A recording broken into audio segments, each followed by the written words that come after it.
আমন্ত্রণ দেশ বাংলায়, আপনাদের সঙ্গে আছি আমি নাতাশা বৃষ্টি। শুরুতে সংবাদ শিরোনাম। উচ্চ আদালতের নির্দেশনা উপেক্ষা করে কক্সবাজারে পরিবেশগত সংকটাপন্ন এলাকায় স্থাপনা নির্মাণ, প্রশাসনের ভূমিকা নিয়ে প্রশ্ন পরিবেশবাদীদের। এবং বরিশালের ছাদের উপর ধান চাষ করে আলোড়ন সৃষ্টি, ডাক্তার নাফিসা জাহানের 1 কেজি বীজ থেকে 50 কেজি চাল পাওয়ার প্রত্যাশা।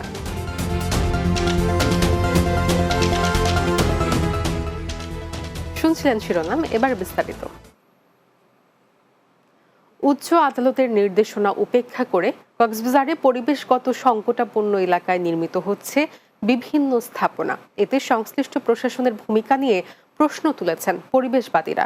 অন্যদিকে সচেতন মহল বলছেন, আইনের যথাযথ প্রয়োগ না হওয়ায় এমন ব্যত্যয় ঘটছে। পরিবেশ অধিদপ্তর জানিয়েছেন, তালিকা করে অনুমোদনহীন এসব ভবনে অভিযান পরিচালনা করা হবে। কক্সবাজার প্রতিনিধি আমিনুল হক আমিনের প্রতিবেদন, জানাচ্ছেন অরূপ নাসির। কক্সবাজার সৈকত এলাকাকে ১৯৯৯ সালে পরিবেশগত সংকটাপন্ন এলাকা হিসেবে ঘোষণা করা হয়। এরপর এ সংক্রান্ত গ্যাজেটও প্রকাশ করে সরকার। গ্যাজেট মতে ১২০ কিলোমিটার সমুদ্র সৈকতে ঝাউ গাছ সমৃদ্ধ ৩০০ মিটারে যে কোনো স্থাপনা নির্মাণ ও উন্নয়ন নিষিদ্ধ ও ৫০০ মিটার সংরক্ষিত এলাকা ঘোষণা করা হয়।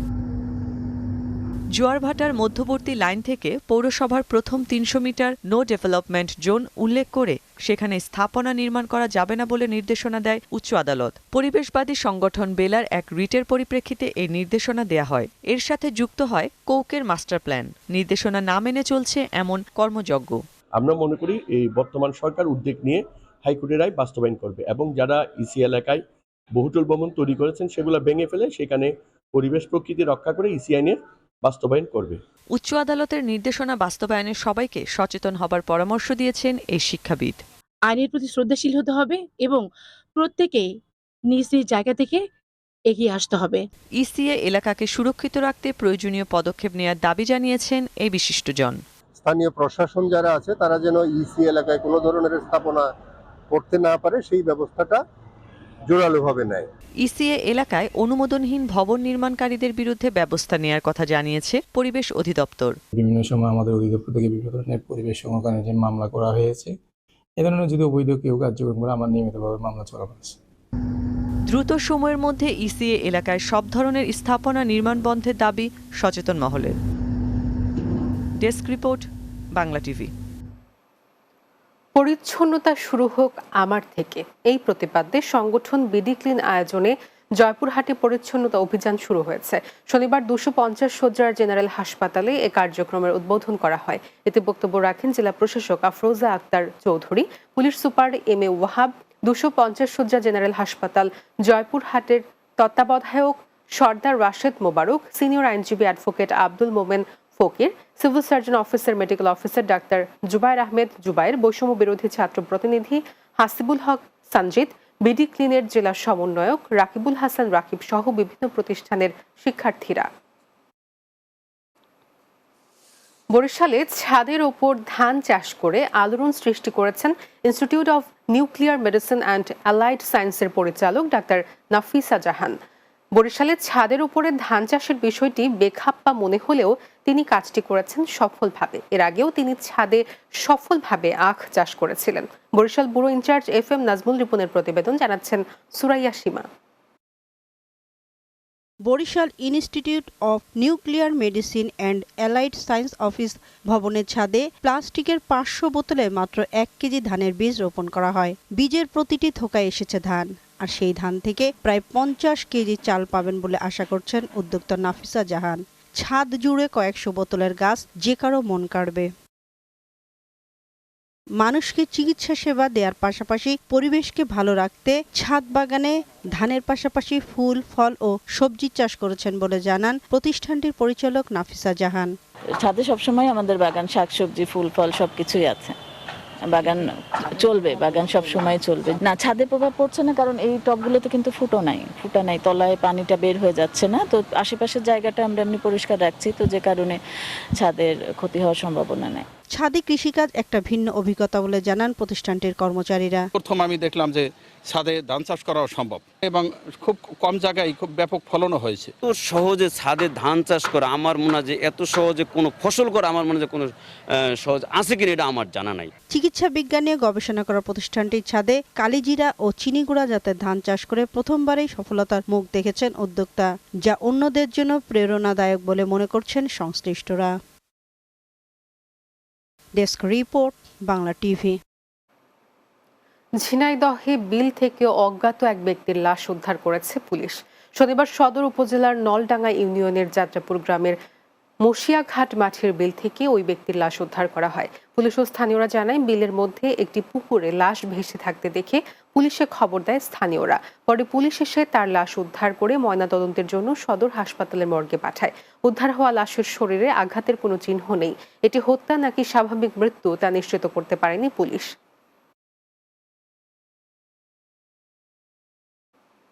দেশ বাংলা নিচ্ছি বিরতি, ফিরে এসে অন্যান্য সংবাদের সঙ্গে আলোচনা থাকছে। মৌলভীবাজারের বড়লেখার হাকালুকি হাওর পাড়ের 10 গ্রামে কাঁচা রাস্তার কারণে দুর্ভোগে সাধারণ মানুষ। বছরের 3 মাস বাধ্যতামূলক বন্ধ থাকে ক্লাস।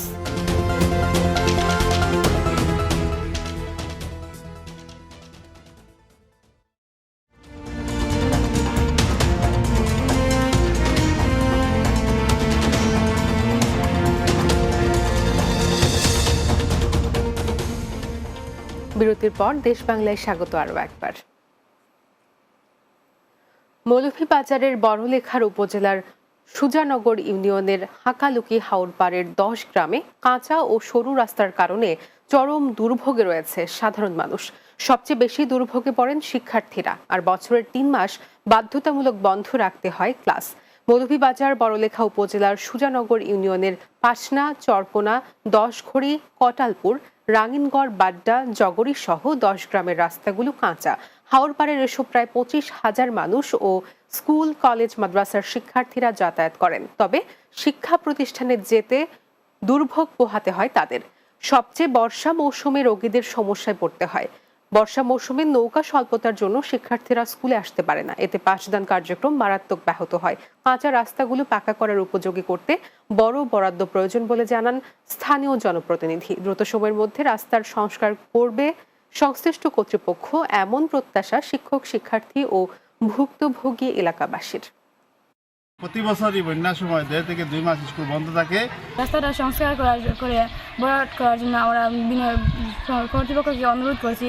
বর্ষা মৌসুমি 2 থেকে 3 মাস রাস্তার উপরে 3 থেকে 4 ফুট পানি হয়ে যায় এবং ছাত্রছাত্রীরা নৌকা ছাড়া বিদ্যালয়ে আসতে পারে না।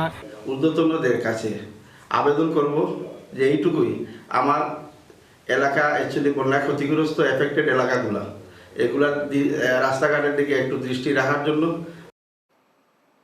দীর্ঘ 32 বছরের শিক্ষকতা শেষে রাজকীয় বিদায় সংবর্ধনা পেলেন চাঁদপুরের হাজীগঞ্জ উপজেলার মেনাপুর পীর বাদশা মিয়া উচ্চ বিদ্যালয়ের ভারপ্রাপ্ত প্রধান শিক্ষক মোহাম্মদ মকবুল হোসেন। শিক্ষকতা পেশার শেষ কর্মদিবসে ফুল সজ্জিত ছাদ খোলা গাড়িতে তাকে বাড়িতে পৌঁছে দেন সাবেক শিক্ষার্থীরা। এর আগে বিদ্যালয় থেকে বের হওয়ার সময় সারিবদ্ধভাবে দাঁড়িয়ে প্রিয় শিক্ষককে ফুলেল শুভেচ্ছা জানান সাবেক ও বর্তমান শিক্ষার্থীরা। শুধু রাজকীয় সংবর্ধনা নয়, অনুষ্ঠানে প্রিয় শিক্ষককে বিভিন্ন উপহার সামগ্রী ও নগদ অর্থ প্রদান করা হয়। শিক্ষার্থীদের এমন আয়োজনে অভিভূত সংবর্ধিত এই শিক্ষক। বরিশালে বিএনপির পক্ষ থেকে সুবিধা বঞ্চিত মানুষের মাঝে শীতবস্ত্র বিতরণ করা হয়েছে। বরিশাল প্রেস ক্লাব হলরুমে সদর উপজেলা বিএনপির আয়োজনে এই শীতবস্ত্র বিতরণ করেন জাতীয় নির্বাহী কমিটির সদস্য আবু নাসের মোহাম্মদ রহমতুল্লাহ।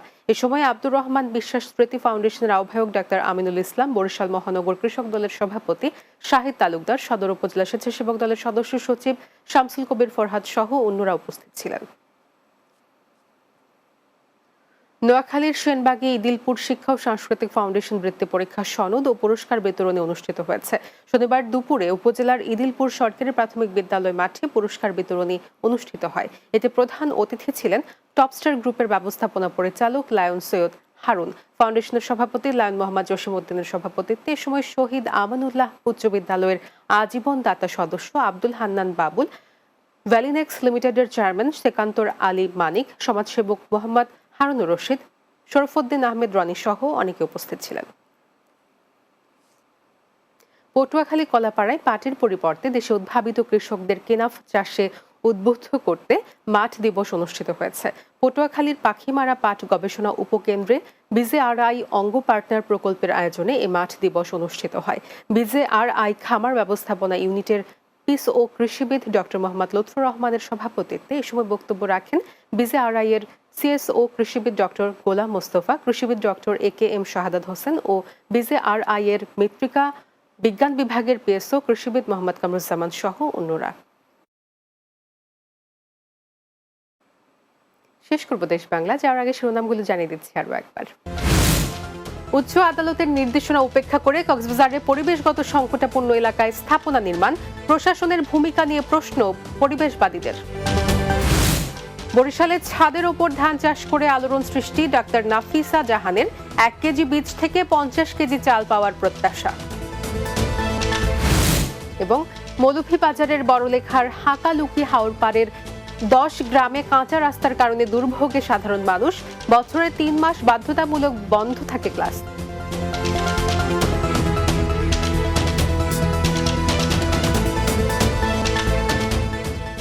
এই ছিল দেশ বাংলা। আমাদের পরবর্তী সংবাদ বিকেল 4টা 30 মিনিটে দিনের বাংলা দেখার আমন্ত্রণ রইল।